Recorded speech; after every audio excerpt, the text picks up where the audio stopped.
But I'm sitting here saying, no, you need to be accountable for what you need to be accountable for. So if you have a lot of exes Yeah. telling you the same things, have voiced the same things, if you have a lot of arguments or reactions to the Mm, same thing, you need to think about why are you having those reactions and the responses. You haven't mhm. attended to them.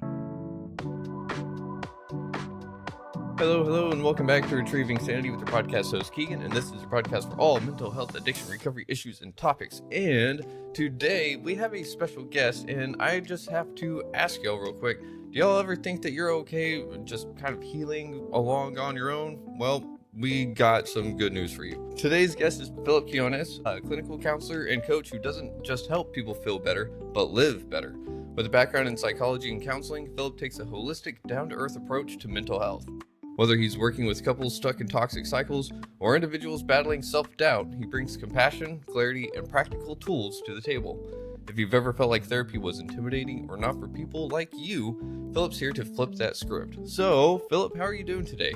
Man, doing so very well, and I'm looking forward to adding great value to your listeners. Awesome. So why don't you tell us a little bit about yourself, like where are you from, how you came about going into psychology and counseling and all that, and just what you do for people today?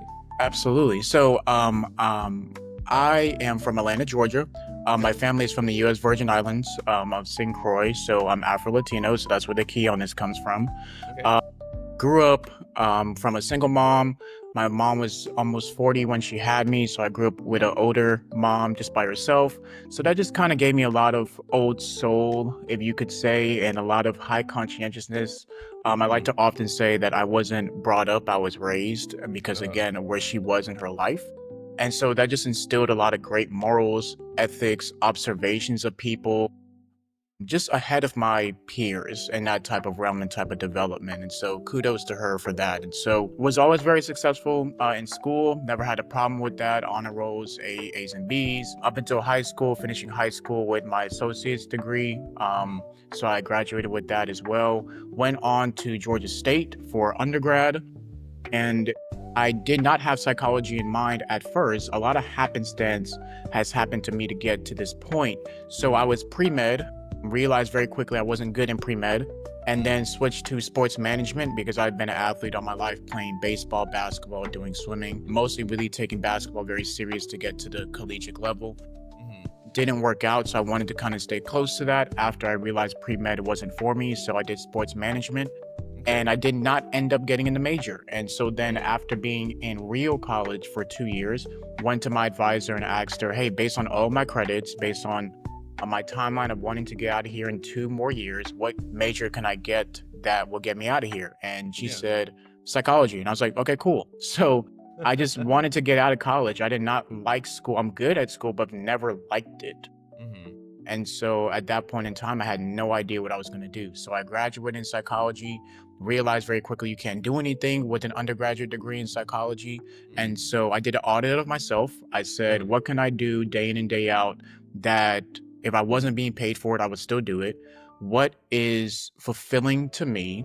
Mm-hmm. What is my temperament of my social interactions with the world? Mm-hmm. And what just kind of would get me going every single day, and what do I value? And so I noticed that because of my discernment very early, my kind of wisdom, outside perspective observations of people, my, I guess you could say, drawnness to older people, and having those kind of high level intellectual conversations, a lot of Mm-hmm. my peers would really trust me with a lot of introspective of their life. And so I realized I get just having a great conversation with people, making them feel safe, hearing things that either their parents or their siblings or their best friends or their romantic partner never heard.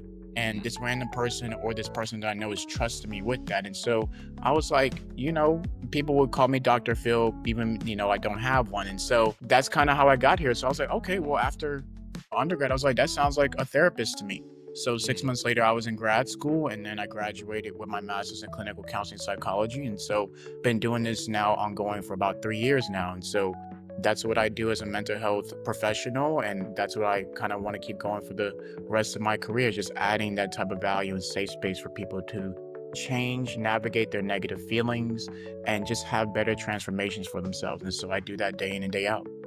Gotcha. Wow. Okay. Interesting that you didn't want to go into psychology. You just Mm-mm. kind of fell into it. But it sounds like you were kind of being prepped for it your whole life, Right, leading up to that point. right. So, real quick, what is it that you like? What do you struggle with?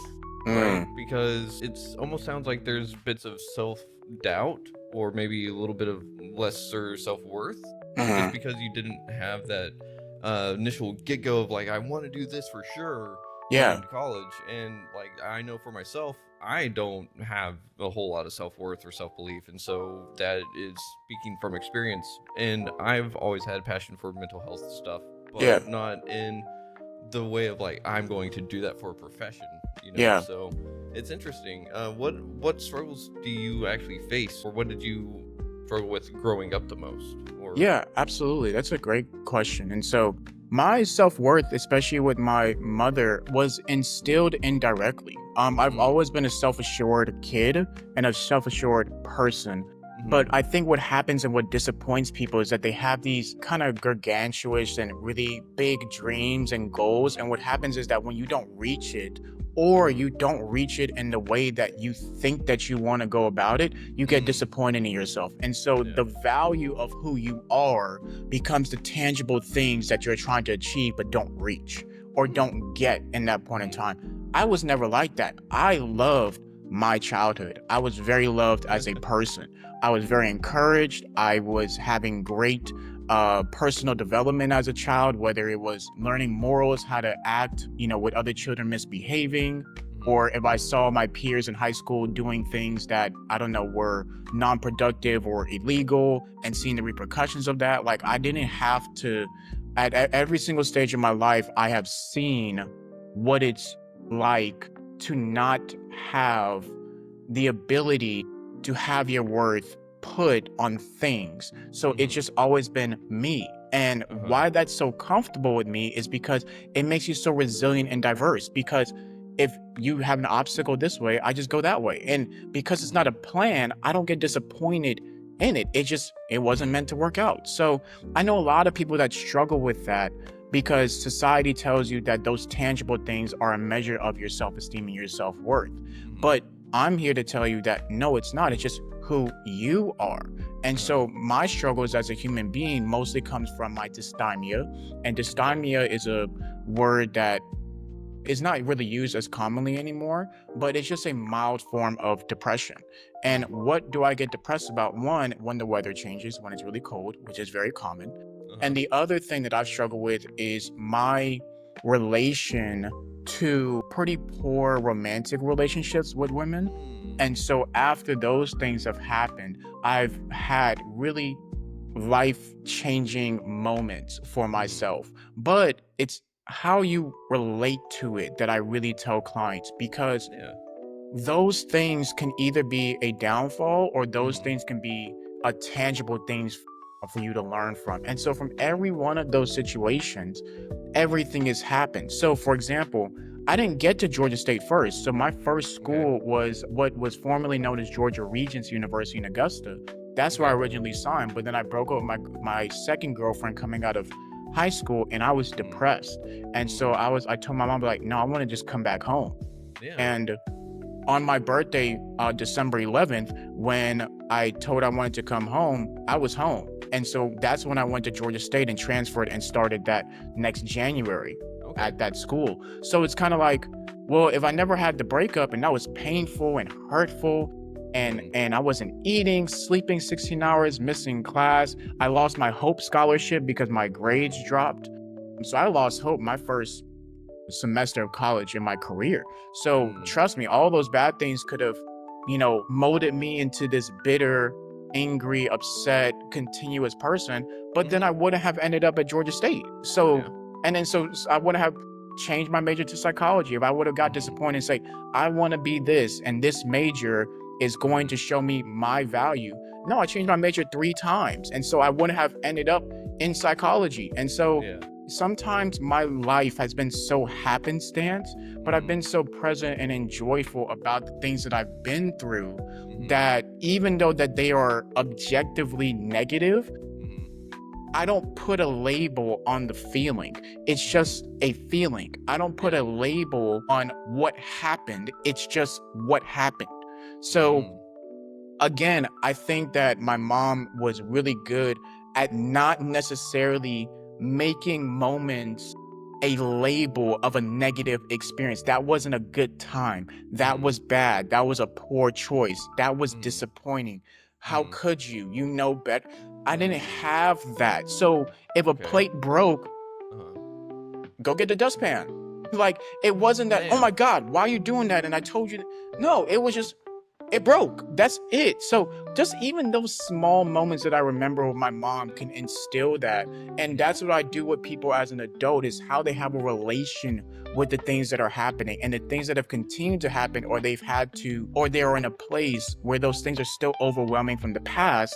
How do Mm-hmm. we just make it about identifying what the thing is and Mm-hmm. not necessarily dreading that feeling going on, but learning from it, using a different part of the brain to understand it, because it has happened. You are going through it, but we can move past that depending on Yeah. what techniques and what skills we add to our repertoire in order to attend to that. So that's what I do as a professional, and that's from anything from trauma to anxiety to depression to couple conflicts to different personality disorders, different intellectual disorders. Mm. So, and from any of those type of spaces. So that's what I do, and I've been lucky enough to have that in my life and then apply that to some Mm. other place. Wow. That is really impressive. Real quick, can I ask about like part of your childhood? It sounds to me like you're one of the people that are able to successfully sit there and listen to other people's misery, grief, like stories of not good stuff happening, and then going, I'm not going to do that, and then you just don't do that, right? Right, exactly.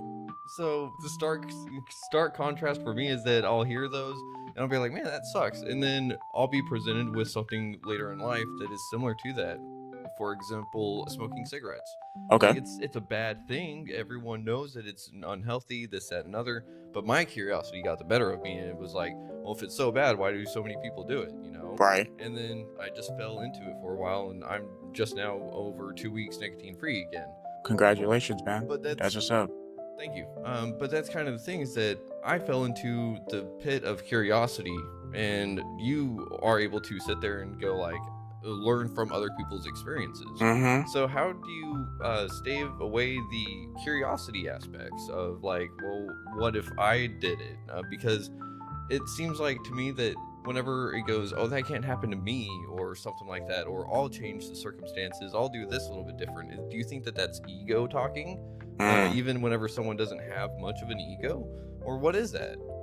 I think it's a natural way for life to help discern and defend itself. So the Mm. mind's way is literally looking out for danger and fear. Hmm. That's really what it is. And then Yeah. that's one part of the brain, which is our reptilian type of brain, which is the brain stem. But in the front is the executive functioning part. That is our logic, our thinking, our analytical, our applications, our Hmm. reinforcements of good and bad behavior, punishments, consequences. Hmm. That's all here. That's a different part of the brain. And I think that we have developed unto that point in our evolution in order Hmm. to be able to add that skill, whereas other animals don't have that. They're just pure nature, pure Hmm. animalistic. We have conscientiousness. And Hmm. so, with that being said, what I like about human beings and why I like this field so much is because Hmm. even though we have social implications of different facets of life based on religion, nationality, language, sexuality, like we Hmm. have all these different social practices. What I work with are fundamental things that no matter how different you think that you're all the same underneath your skin. You have a hippocampus, an amygdala, executive functioning part of your brain. You have Hmm. blood flow, white blood cells, red blood cells. You have how many bones you have how many muscles you have. We're all the same underneath. And so Hmm. that's what I like about the objectivity of Hmm. looking at a person. I don't need to go through what you have gone through. I don't need to do that. I need to empathize with it, but I can also see why that would be detrimental, because if most people are going through the same experiences, but they're having some type of negative consequence with that, well, my executive functioning goes, well, it's probably not something that is going to yield a positive outcome. So why would I need to do it? And so I can also think, okay, in my short term, I may have some type of satisfaction, but in my long term, over time, it's not going to necessarily be beneficial. And so a lot of people don't think about that. A lot of people just behave. They're not conscious of what they're doing. And so what I like to do with people is, I really don't know what you think and what you feel. And that's great. So for example, if you say, I smoke cigarettes, I'm like, people assume that that's negative. I'm saying that I don't know if that's negative. As a therapist, I don't know. Maybe you don't know. But, and so I ask you, well, Keegan, what was that like for you to be smoking cigarettes every single day? I don't know. I literally don't know. So I'm not going to associate it with it being a 7-minute detriment to your mortality automatically, because I know that, right? So it could be, no, that's how I handled anxiety. That's how I dealt with stress when I was doing work. Okay, I can see that. So now it's not just a cigarette, it's a tool. And so we just have to say, well, what is the outcome of this tool continuing to be used in this type of way? You know, so maybe we need to add a different tool that maybe has a similarity, but doesn't necessarily have as much of an outcome. So if we went from cigarettes to hookah or vaping, that's a little bit better. So it's a little bit better compared to that. So that may be success for you, but to get you to stop the addiction or stop the habit, that's not success in therapy. So I say, so there's something you need to change. What is it that you need help changing that you're ambivalent about? But one thing we don't do is put morals and values on feelings. They're just feelings. So that's what's very helpful to train clients with that. And I've been able to do that through my life. So when somebody comes in, I just treat them all the same, because it really does not matter. Wow, okay. And it sounds to me like you don't associate morals with feelings because the way that you were raised, quite literally, because you weren't raised to fear consequences, and that is amazing. And for instance, actually, quick question, do you think that people are born inherently good or evil? Man, that would be its own episode for sure. We could talk about that for hours. So for instance, go ahead. I was just going to say, for me, I believe that we're inherently good, and we are taught to fear consequences, and that is the whole start of self-survival, in a sense, right? Because in the instance that I was presented with, it was whenever the kid eats cookies from the cookie jar, and you ask them if they did it, they're going to tell you no, and even though they have crumbs on their face or whatever, and it's like, the evidence, they're going to tell you no because you made them afraid of telling the truth. Absolutely. There is a consequence there that they are afraid of receiving, and it's not because that they're bad. It's not that they want to lie. It's that they're looking out for themselves, you know? So apologies on that. I didn't mean to cut you off. You're fine. No, I agree with you on that, because especially as a parent, yes, we can put two children in the same situation and they'll just turn out differently. That's just how life works. Whether it's trauma, whether it's a reinforcement of feeling safe to have that autonomy to just disclose the truth and not have a negative consequence. You may be perfect and your child may end up, at least socially, in a very negative circumstance. It's just kind of like that. Rogers was very good at that, because he did an experiment with a drunken parent and a non-drunken parent and how they turned out, and the kids just turned out differently. But anyway, if it's good or bad, there are a certain amount of people in the world, at a very small number, that are able to look at other human beings. Like, other than that, 99.99% of people that have ever been able to be a human being are just animalistic. And maybe they have consciousness, but they're just animalistic. So it really takes a select few people to say, well, what are we doing? And how do we label that as language and symbols and infrastructure, and our brains have been able to identify that from the caveman, if you want to say, all the way up to now being more civilized creatures. There's only a few amount of people that have been able to be born to do that. So when we talk about good or bad, that's why when you read a lot of philosophy, it's not necessarily labeling as good or bad. It's just calling it what it is. So how I see it is, people are inherently made to protect themselves. How they go about protecting themselves is operating from a survival standpoint in their brain. So again, and you can justify from a moral standpoint in any situation what's good or bad. For example, I think universally throughout time, we can agree that killing somebody is probably the worst thing that you can do to a human being. I think that's just top tier, and there are other worse things than that. But it's kind of like, well, maliciously killing somebody is wrong, but if I'm defending myself and somebody happens to get killed, I'm morally good. Even so, it's just that the objectivity is the word kill. Why are we labeling it good or bad? Because I can kill an animal for my sustenance as my nutritional value as a human being, as I need to survive. But if I kill them just for sport, it's wrong. Or a human being. So it's just a word, and you give the value to that word. But I do think every day, day in and day out, people, what we call Maslow's hierarchy of needs, you go about your day trying to survive. Your body right now, all the time, it's trying to survive. So you need food, water, and shelter, and money, now that we're civilized, in order to do that. How you go about that survival is neither good or bad. I just think that you're meant to survive. And as we observe other animals in their type of nature and habits, all you see is survival. So you think that because we have conscientiousness and we can put ethics, morals, and values because of our consciousness on the behaviors, that makes us different than a lion, than a jaguar or a tiger going after what they need to go after or protecting what they need to protect. No, it's just survival. It's not a moral of good or bad. We implement that. So in your personal life, I would say that you don't need to label your feelings or your thoughts as a moral or label.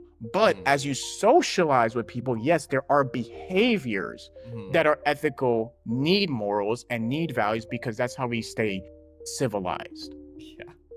Right, because we wouldn't. We would just be animals, like real animals. Yeah, and you raise a really good point whenever it comes to the whole moral aspect of things, because whenever we're in the moment, whenever we're in the thralls of a situation, morals be damned. Everything's out the window. Flight, fight, or freeze, or fawn. They added fawn now. So yeah, that's it. How am I surviving?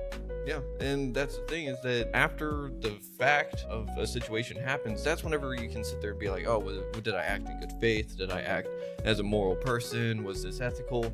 And then you can sit there and evaluate yourself. But at the same time, if, like you said, if you were to sit there and just put that label on certain things, you're damning yourself into a negative thought loop, in a sense that is really hard to break out of, because self-talk is everything, man. So you are able to help people essentially break down the objective truth and then just tell them as it is, straightforward, like, hey, this is what it is. And so you just kind of got to switch gears a little bit, right? Yeah. I help navigate them to figure that out for themselves. Right. And it's just little nudges, like, but they have to figure that out for themselves. So as a therapist, my one line that I say is that I process change. And so this person already wants to change something, because I didn't show up at Keegan's house saying, hey, do you want to do therapy? You have a problem? Do you want to change? I didn't do that. You came to me. So that unconscious or conscious motivator, there is a reason why we do what we do. So you don't just go to the hospital to hang out with your doctors. No, you go there to have a problem and get a solution and get out, and then deal with the insurance companies after. But it's the same thing with psychology. You're not supposed to be here for a long time unless you have a mental illness, which is a very different case than dealing with a mental health problem. So I help navigate you and nudge you to process your change for yourself, because what I would want you to do, my advice, my perspective, isn't going to help you change Mhm. yourself. Science has not shown that. That has to come from your own motivation. Yeah. So I find different interventions in Mhm. order for you to do that, depending on what type of symptoms you are experiencing. So I Gotcha. have to let that person come to that. If not, like, I don't know if you heard the show of Danny Phantom, Mhm. back in Nickelodeon, right, where Yeah. he can just go into somebody's body. I wish I could do that. I'll be a billionaire therapist if I can just be able to make the change for somebody. But I'm not Danny Phantom, so I can't go on you and make you do what I want you to do. You have to Mhm. come to that on my own. And so there's a science with getting people to change for the betterment of themselves. And like you said, that self-talk, self-reflection, that Mhm. introspective, that really sitting with your feelings and be able to think about what it is you're going through Mhm. is a space that we can create for you to help make that more proactive in your Yeah. change process. Yeah. And from the sounds of it, you actually sit there and you nudge them in the right direction by asking them clarifying questions for themselves. Mm-hmm. Because the more that they understand their own story from the perspective of themselves, from the outside lens, they're able to sit there and kind of get that second viewpoint that makes them go like, oh shit, yeah, okay, never mind, I was acting a little silly there, right? Mm-hmm. And so, like you were saying, that self talk can be changed. So, whenever that self talk needs to change, how do you guide your clients through that? Because it's not necessarily as simple as saying, oh, just don't speak to yourself that way. Right. Because it's been ingrained, it's been Exactly. programmed into us that if I do this, like, of course, we've heard examples of like, would you talk to your best friend that way? Yeah. So, you need to become your own best friend. It's like, okay, well, sure, yeah, that sounds great, but Right. I'm me, and so I know all parts of me, the parts that I don't like, and those Mm-hmm. parts don't deserve to be out in the real world, right? Mm-hmm. So, how do you guide people into correcting their self-talk, especially like if it comes to anything in society, like let's say dating, for example? Okay. Yeah. Let's start there. So two things popped up from my mind. Okay. One is there are 5 stages of change. There's pre-contemplation, contemplation, preparation, action, and maintenance. Okay. In any facets of our life, we can be in different stages in different ways. Mm. For Yeah. example, let's say it's New Year's and somebody has a New Year's resolution because they want to be fitter and healthier and get into a healthier wellness lifestyle. Uh-huh. And which everybody does, and that's why gyms skyrocket in January. But it's kind of like, oh, they've pre-contemplated because they're like, no, I don't need to change. And then they realize, like, I'm contemplating, like, what would it look like? What would I feel? The nutrition and what I have to eat and how much I have to Mm. work out and my sleep and my hydration.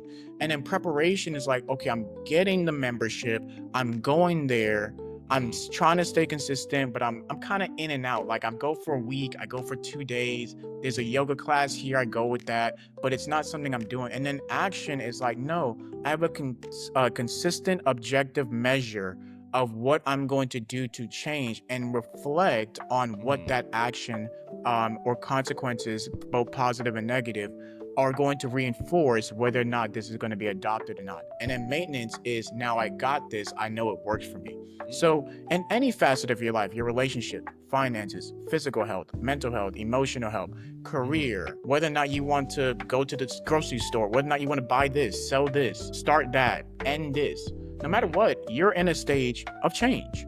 And Yeah. so identify where that stage of change is. So with a lot of clients, we stay in the contemplative preparation stage a lot before the action because they're not ready. So I Mm. can't determine when somebody is ready to change. Yeah. That's not my call. That is their call. So we stay in that self-talk, reflective, introspective. What intervention works? What would it look like? We have change talk, we have sustain talk. There's very measurable ways to look at how somebody is preparing to Mm. do their change. So that's Mm. one thing that really helps Okay. with that. The second thing is, we have in our arsenal a feelings wheel. In the Uh-huh. center of the feelings wheel, pretty smart people have determined what are fundamental, unconscious feeling that we have, that we Mm. operate from. And then as we expand that, it gets bigger and more definable, right? Mm. Yeah. In Yeah. the fundamental, there's 6 of them. 4 out of the 6 are negative. Yeah. So 66% of our fundamental feelings that we operate from are negative. So why would I try to convince somebody to try to go and operate within the other 33% of their fundamental feelings? That's illogical. That's not sustainable. That's unachievable. Again, talking about those kind of disappointing goals if I don't reach them and them defining me. If I'm not happy, if I'm not in love, if I'm not doing something productive, if I'm not euphoric, if I'm not smiling, I'm just like, well, then you're just not doing it. So what do? I have people have a relation with their negative feelings. Nobody told you that you need to operate within a positive feeling when you need to do something. Yeah. So when you look at a tiger, or you look at a lion, it doesn't matter if it's sleet, snow, rain, good sunny day. It don't care if you're on Pride Rock. It doesn't matter. You need to go and get what you need to do. You need to protect your hide. You need to protect your lioness, and you need to go get food. Yeah. That's it. So they don't operate within looking at it, oh, I'm happy today and everything is go lucky and I can do it when I'm happy. No, that's great if you go through life and have those experiences and that joyfulness and those good memories and that laughter and, good vibes and positive. Awesome. But as it relates to the inside of what's happening, I try to train people to have a relation to say, how do I still do what I need to do, even when I'm most of the time going to have a negative feeling about it? So I don't like to change somebody if they have major depressive disorder. You're not going to be the most outgoing and euphoric person there's ever been. That's just not how it is. So if we improve from severe major depressive disorder to more moderate, mild, we made a thing. So you may be just prone to more negative feelings and emotions, which is called neuroticism, and you need to operate within those. Like, you keep striving for this social, I guess, picture perfect, influential thing that the marriage has to be happy. No, it's just marriage.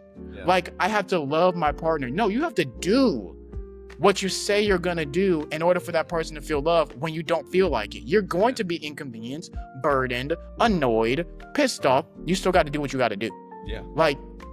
So when it comes to dating, a lot of people have that kind of cynical way of looking at how they go about dating because they think that the dopamine that they're supposed to receive and the serotonin levels that they're experiencing chemically when it comes to a person or an experience defines that there's going to be a correlation with a successful positive relationship. And that's not true. So what I'm saying with a lot of people, even that first date, is no, one, you need to sacrifice on your end. Two, it's just an impression. It's an interview. Like, the first one is going to be like, this person, I'm 28, like I have 28 years of life that you have never heard of, and you think that you're going to understand all of the fears, negative experience, positive experience, insights, life circumstances, death, friendships, exes. Like, you think you're going to understand that within 2 hours of getting some drinks? No, that's not gonna work. So it's about making the investment that you would if it was the stock market and in your finances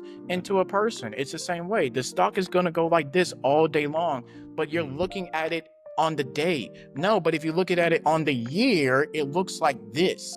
But you're just stuck on this part and you're getting anxious about that. But I'm just like, no, operate within your negative feelings. If you're not feeling it, it's not about your feelings all the time. It's about sometimes what you know. Your feelings are there of just an interpretation of what your body is experiencing. That's all feelings are. We've labeled them because of language, but that's all that they are. And that doesn't mean you have to behave based on how you feel all the time. That's not how it is. Because if not, again, we will be very uncivilized if everybody was just acting on what they feel all the time. So I have a way to implement an intervention to help clients relate to that differently in their life.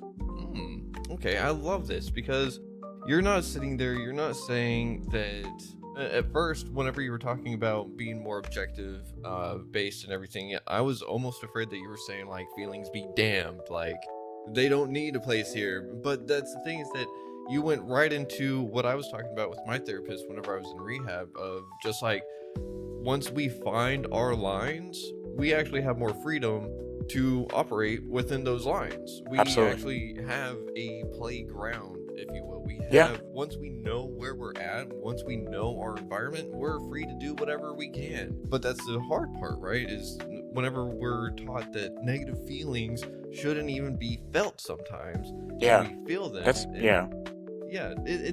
It's silly because, like you said, the main part of us is negative, and that's because it's all based off of fear, survival, and instincts. And like, I'm sorry, but not a lot of nature is very happy. Like, Exactly. if you look out in nature, it is absolutely brutal. Dog eat dog world. It's hierarchy of what's the guy? Evolution, Darwin. Darwinism, survival of the fittest. Thank you. Yeah. Yeah. That's it. That's really all. It's not this Nature Geographical Discovery Channel edited type of beautiful, the sun and the gazelle and the no, bro, it's a dog. If you really put us back in the jungle, it's not about that. From the smallest creatures to the biggest ones, it's just about survival. So yeah, you're so right about that. Yeah, if anything, I would have to say that our good feelings came from the morning after a brutal stampede went through the village or something. It's like, holy crap, I made it! Woo! Yeah. I love that you're talking about embracing the negative feelings because it's just part of life. So, and whenever it comes to the whole dating aspect, it's very good that you put it in the term of it being an interview, because a lot of people will sit there and they kind of, and this is every person, every relationship is going to be completely different. And so a lot of people will sit there and they'll do comparisons on dating. And just same thing with whenever it comes to mental health. People sit there and they look at someone, they go, man, they've got it all together, so I got to do everything that they're doing. Yeah. And then they're having troubles dating and whatnot, then they go, all right, now I need to do everything that person's doing, but they don't actually understand that person may be miserable behind closed doors. So absolutely. How do you make people reconcile the negative self-talk that they may have with themselves whenever it comes to the dating world? Because in today's world, we've got Tinder, we've got all these different things. I'm lucky that I got married, and that's the thing, right? Not everyone feels like they're lucky in that aspect either. Some people feel like they may have settled. Some people may feel like they didn't know what they were actually signing up for whenever they did it, because like you said, we have to do what we said we're going to do whenever we don't feel like we're supposed to do that thing that we said we were going to do. So how do you help people overcome those boundaries with themselves? Absolutely. I would say what popped in my mind was, how is this true? How is it true that you don't find yourself to be worth X, Y, and Z? How do you find yourself that you are not this? Because if you're not that, you're actually not that. So it's just kind of like your relation to it, you think that it's negative. But I'm also saying, well, what would be the worst thing if this was actually true? Well, and literally sometimes it's one or two sentences. Well, then I would be that. And I'm like, okay, well, how about we start to accept that more than deny it? Because the more that we're pushing back, it's like two magnets. What is it when they're the same polarized, either positive, they just push back. That little field in the middle, whatever that is just pushing back and back. But I'm just kind of like, what if you just start to relax a little bit and say, hey, what is true about this? So I think there's a wisdom in life and in experiences that nothing new is under the sun. And so with that being said, if there's a lot of experiences or feedback that when we are working together, that we realize that there is a fundamental principle or pattern or a lot of the same circumstances happening, especially in your dating, it's not the other people, it's you. Yeah. Sorry, but it's not them. You know why? Because nobody can make you do anything and nobody can make you feel any type of way. This is you. So it's about what are things and feedback and circumstances that have happened that have produced this same type of outcome from you. You want to victimize yourself about it and say, whoa, it's me. But I'm sitting here saying, no, you need to be accountable for what you need to be accountable for. So if you have a lot of exes, telling you the same things, have voiced the same things, if you have a lot of arguments or reactions to the same thing, you need to think about why are you having those reactions and responses. You haven't attended to them. So, and then if you have the same outcome, it's probably you. It's actually always you. So it's about trying to teach people how to use their negative self-talk to say that this is a part of me. And it's okay that I'm feeling this type of way and I'm operating from this. It is okay that I can still feel this and still want to be able to hopefully give somebody some type of good experience with me, even with this. They're not supposed to burden those type of feelings. They're not supposed to have the repercussions of somebody's past mistakes. And they're really not supposed to have the experience of your unattended accountability, because they didn't ask to be here. You wanted them to be here and be a part of this. So you need to attend to you before you put that on somebody else, because again, you guys are going to be a burden for each other. It's about how much that person is supposed to bear your burden. And it's not supposed to be where your traumas from childhood, your mom and dad relationship, your exes, your all those type, they're not supposed to deal with that. So attend to you. And I'm a very, kind of straightforward therapist when it comes to that. So the other part is, I think people need to realize that what is this relationship for? And a relationship is about how am I able to service somebody else? It's not about you.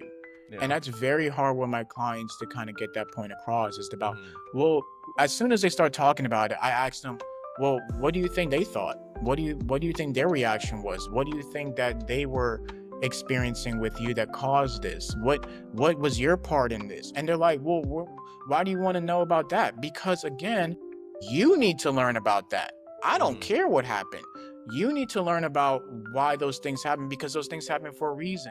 If it was a flight or fight response, oh my God, I'm a victim. No, that's called defending yourself. I'm sorry. That's called defending yourself. Whether it's verbally or whether sometimes it's physically, that's called defending yourself. If this was not brought upon you, and so, oh yeah, like this person just woke up being mad at you. This person just woke up with the decision to make that they made. No, there was a pattern. Like there's a reason why this has happened. And so I just try to get people to have a relation with that. And then especially now with this technological age of Tinder, Hinge, Be Okay, those type of Bumble, those type of things. Like, bro, this is not real life. This is just a snapshot of a person that, yes, we have to be physically attracted to them, but again, they have years of life of fear, insecurities, traumas, how they grew up, their beliefs, their foundations, their strengths, their intellectual, they have a lot of family structure, their religion, like their nationality, where they come from. Is it individualistic? Is it group oriented? Like there's a lot that you don't understand in a snapshot of a swipe from left to right. There's a lot you don't understand. And so understand that you have to sacrifice and get to know that person outside of what's their favorite color and what's their favorite movie. Like it's a lot that you have to invest in. And again, don't look at the day-to-day and say it doesn't work for me today. No, when you're because you're on the day-to-day basis. When you get out and you start looking at the bigger picture, it's going to look as if it were to grow, but you have to put something into it to get what you want out of it. And a lot of people, just like you said, aren't willing to do that. And some people just don't align with that. So you either have the short-term people who just want the short-term stuff, or you have the long-term people that is making it more difficult because the short-term people are more here to stay than the long-term. So it's just finding the right people to align, but that's what dating is for, is finding the right fit for yourself. But do the work before somebody has to make you a burden, both man and woman. Man, that was beautiful. Thank you for that. That was a wonderful breakdown. And we're close to our game show aspect. Yeah. I've got to ask real quick. Do you think that we can see you on in the future? Because I know we've got a lot more room to cover. Yeah. And I love this conversation. Absolutely. No, I would love to be on. You have great question. This is amazing. I love this energy. Thank you, man. I appreciate that. And for some reason, while you were talking about the whole dating aspect and trying to understand other people, I'm already saying that.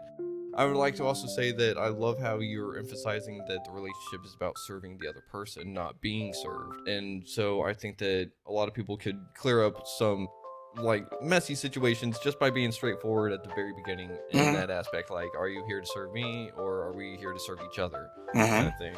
But I got an image in my head of just like, if people were books, that would help out a lot. You know, like if Mhm. for your first date you just come up and you say, hey, like, this is my book, this is how big it is, Yeah. right? And then Right. someone else like comes up and it's just like Gone with the Wind or something, and it's like, oh shit, like I got a lot of work to do.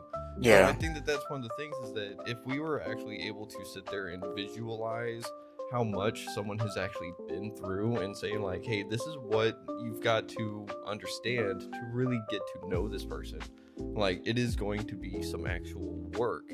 Are you willing to do that? A lot of people would probably say probably not. And Right, absolutely. They wouldn't. But I think that's the beautiful thing about the relationship. The relationship is supposed to be a continuous discovery. It's Mhm. not supposed to be looking at your life browser history of what it is. To me, it's like that's a I guess you're gonna find a problem, kind of like red card theory. Like, again, Mhm. you're operating from a space of defense, right? Yeah. Because one of the things that has to connect you in a relationship is vulnerability.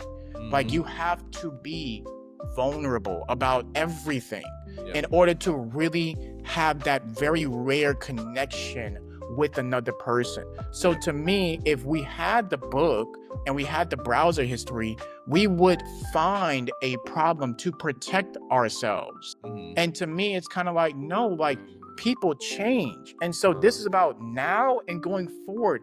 We Uh-huh. can't go back, just like if you kind of look at it like a stock, we can't go back and buy Apple in 1990. We can't go back and buy Microsoft when it first went public. We can't go back and buy Bitcoin in 2010. Like, Uh-huh. we can't go back now. And we could have Mhm. said, I could have. You didn't.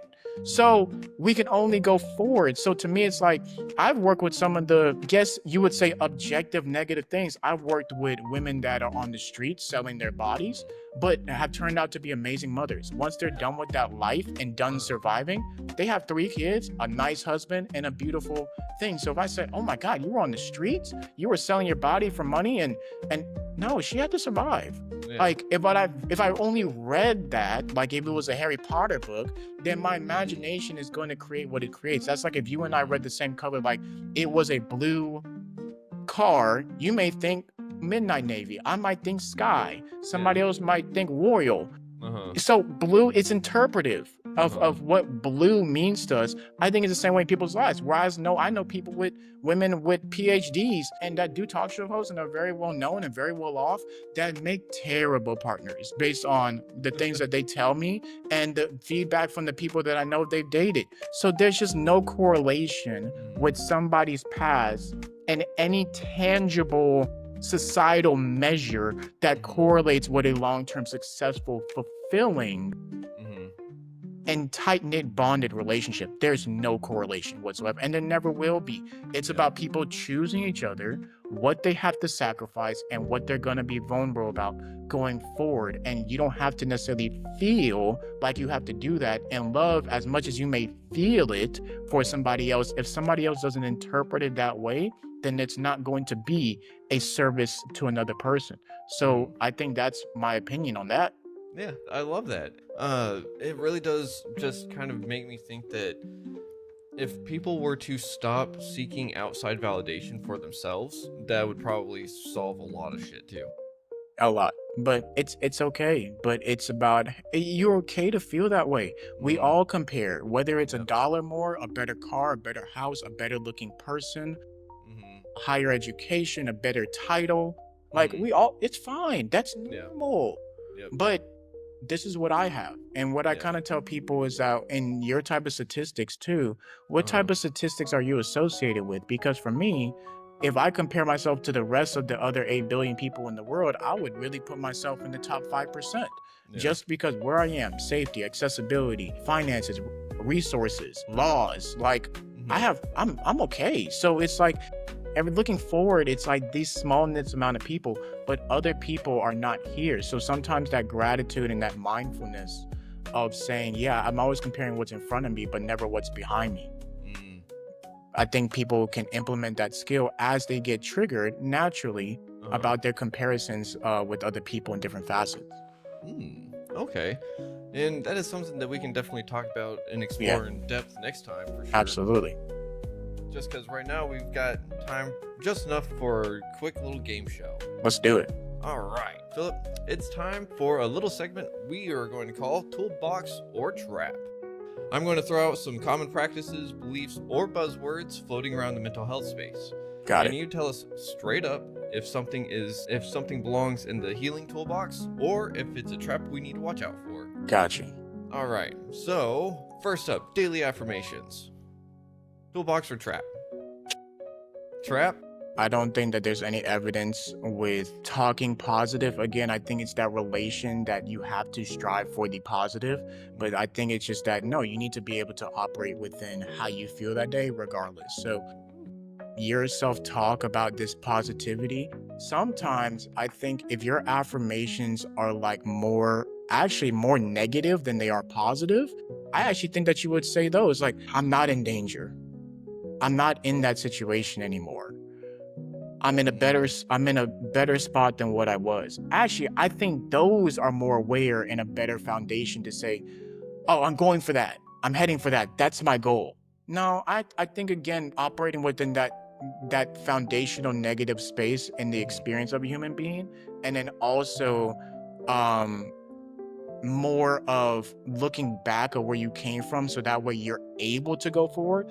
I think your affirmation should be more about more negative, not negatively impactful, but more negative and more grounded compared to that forward thinking. Because now if I go about my day and I don't feel that and I didn't accomplish that and I don't have that, now I'm disappointed. So, I think it's more something we can throw out. I don't necessarily implement that in my practice with a lot of people. I just don't. So journaling, yes, but not necessarily affirmation. Gotcha. Thank you for that. You gave me a good bit of stuff to think on right there. Hyper independence. Hyper independence. We can. I would say throw that out. I think you need to be a self-sufficient adult, because if anybody from the micro to the macro have to carry you, then it's a burden unnecessarily to somebody else. So everybody has different attachment styles. So again, understanding your own attachment style is very important. So if you haven't ever done that type of assessment before, it's very free on Google to do your attachment style. Again, the more aware you are of yourself, if you are that type of person and you see that it's overbearing or that it exhausts you or that codependency takes away your autonomy for being self-sufficient. So I would just be more informed about that and know that that could be dangerous for yourself and then for other people. So you may be hyper in that type of way, but again, just like anything, we want to get you a little bit more mild, more independent, more self-sufficient for yourself in many different facets. So just be vigilant about that. Okay, thank you for that. And up next, couples journaling. Oh, that's nice. I would say put that in the toolbox. Okay. I think again, what I would like to, how I kind of do with couples is you underestimate culture, and culture isn't just Day of the Dead for Hispanic and LGBTQ or Black History Month. It's not about that. Culture is sneaker, anime, gardening club, workout club, your religion, your, Independence Day, if you're in your national culture, is just a subset group that people enjoy being around each other. So when you're meeting a person, they have their own culture, their own beliefs, their own practices in different facets. Understand that now it's a Venn diagram where you're coming in the middle and you're combining those. So, hey, you're avoidant, you're more assertive. So how do we meet in the middle when you're like this and I'm like this? You're more passive, you're more good boundaries. How do we put that together? I don't know, you're Muslim and you're Christian. How are we gonna make this work? That's a very hard, thing to put in the middle, but maybe it does. So I'm saying as you combine together, I think you should know what are my cultures, my beliefs, my values, and what are theirs, and then coming with that together. So if you journal that yourself and then bring that to the table, I think that would be such a great tool. And actually, I've never had couples do a couples journal. I had them do their own journals, but I actually never brought that together. So I actually might add that to my toolbox too.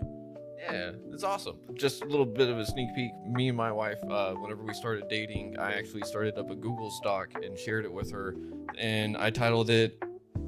Nice. What did I title it? I titled it. I think it was a journal for two lovers. Yeah, a journal of feelings for two lovers wanting to best communicate as best they can. Okay, that's And nice. so, Okay. and so what we do is we'll actually just sit there. We'll do our date, our name, and then whatever entry it is, and we'll use Yes. it for stuff that we need to talk about, but we don't know how to talk about face to face, Mm. or like, hey, I'm going through this and I just need to get it out. I don't need to like burden you with it right now. I just need to get off my chest, stuff like that. Absolutely. That's awesome. Yeah, it's helped out a ton, and I think we have like over 100 pages or so. Oh, So, wow. yeah. That's amazing.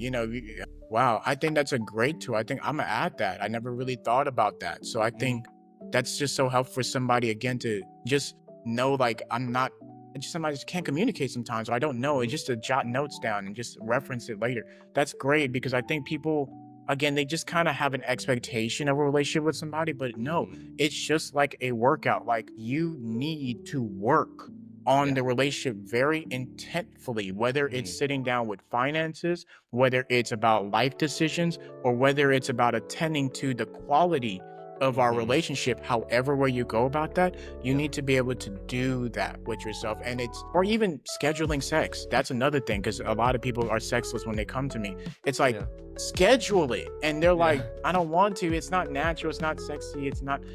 I know, but this is not about it feeling that type of way. This is about, we need to have sex and be able to connect. If the spark comes back and you start doing the freak stuff again, awesome, but now we need to force it. So even the relationship needs to operate within the negative, even if it's just something you kind of just let it go along. But it's so cool that you're very intentful with your wife about that. That's just a brilliant idea. Like, I'm definitely going to take that back to my clients for sure. I haven't not ever heard of that yet. Yeah, just the simple Google Docs and share it with each other. It's awesome. And operating the couple's relationship in the negative too. I like that. That is really good too. I like that a lot. Okay, I've got two more at the Gotcha. moment. All right, snooping through your partner's phone to build trust. Throw that out. I think one, as a person, I would just say you got to choose your battles. Just choose your battles. And then I think, again, it's one of those where that is their autonomy. And if you are worried about it, that, again, based on your attachment style and your traumas and your insecurities, maybe that's an issue. But again, bring that to the table. Say what it is, because it's never about the thing. It's about the interpretation about the thing. Like, what happens. It's about your feeling and your relation to that type of thing. So it's not the phone. It's about somebody maybe being dishonest about the intent of what they were supposed to do for another person. And if they're doing that, then bring that to the table, to say, like, no, that's a boundary of mine, and that's something that I find disrespectful, and either reinforce it or not reinforce it based on that. So I would not necessarily do that. But again, choose your battles with that, because again, it's like, what is the long-term effect of what I'm doing? The short-term effect that it's like this, but then also how does this going to affect our relationship going forward? And sometimes it doesn't need to just be taken upon just because you feel that way right now. Yeah. Okay. Yeah, definitely choose your battles on that one. And last for right now, attachment styles. Definitely understand that for yourself.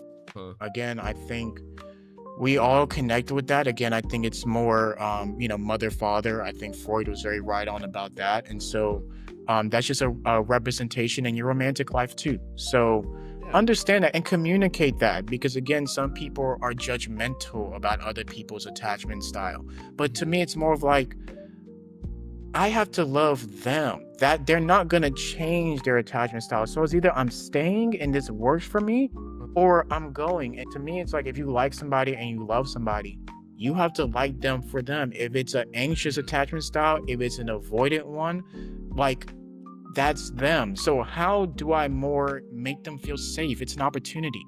How do I make them feel safe that they can come to me? How do I make it feel like they don't have to argue? How do I make it feel like we can have a civilized conversation? How do I make it feel like we don't have to get disrespectful and go over each other's boundaries in order to attend to this? What things make them feel fulfilled with that attachment style? Look at it again, look at it as this is an opportunity for somebody to be vulnerable and feel safe. And how do I make that for them?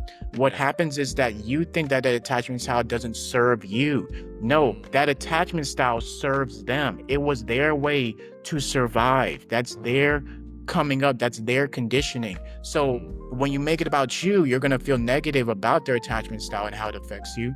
But you can make it positive if you make it about them. And once you serve them, you will be surprised on how it's going to serve you.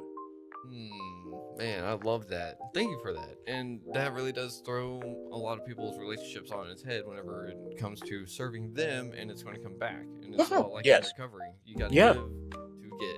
Absolutely. I have more questions, but we're running short on time. Yeah, all good. So, real quick, thank you for playing our new game, Toolbox or Trap. Loved it. Because of that, you have earned yourself the title of the Bridge Builder of Breakthroughs, my friend. For your ability to connect everyday people with deeper healing through a blend of heart, science, and honesty. Yeah. So let's go. One last question. Philip, the name of this podcast is Retrieving Sanity, and we explore how all facets of living life impact mental health. Looking at the incredible motley adventures of your life, what does retrieving sanity personally mean to you today, and what's one practice or perspective you believe is crucial for anyone on that journey? Receiving sanity. Well, I guess you can do the opposite, which is insanity, which is trying to do the same thing over and over and expecting a different result. I think that's a fundamental philosophical wisdom statement. And so to achieve that sanity, look about what you need to change, because I'm doing the same thing, expecting a different result. So that probably means I need to do something different. So whether that's attending to my emotions, whether that's trying out something new, whether that's attending to a bad habit or addiction, or attending to a wound that is just kind of been there or compartmentalized because of life.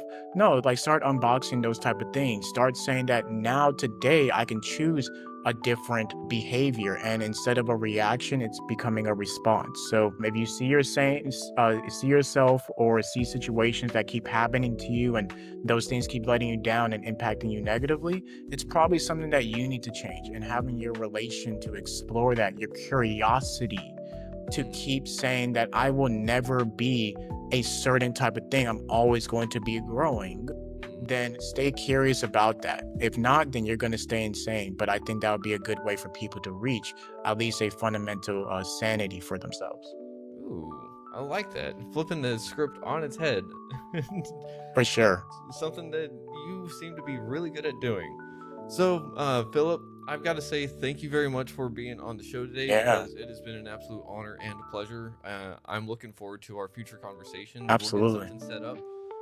But everyone out there, thank you for listening to Philip and Keegan on Retrieving Sanity on WDJY 99.1 FM. And catch us next week. But I've got to remind y'all, love yourself, love others if you can. But first, you got to love yourself. Be nice to yourself. Be nice to others if you can. But again, be nice to yourself first. And because all the other stuff will follow. And we'll see y'all next week. But until then, y'all just stay safe. Much love. Shalom Gafal.